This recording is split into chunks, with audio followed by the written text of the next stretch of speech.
আমার সবচেয়ে বেশি কষ্ট হয় আমার নিজের কথা ভেবে।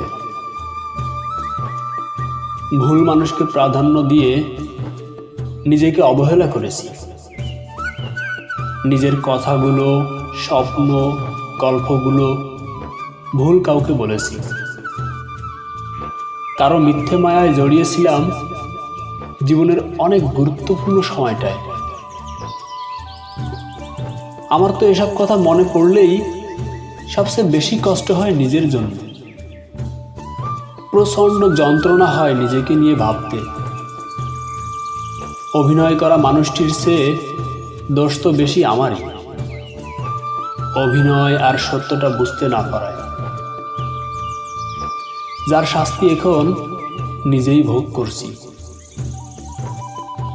এ জন্মে আমার মানুষ চিনতে পারার ক্ষমতা হোক।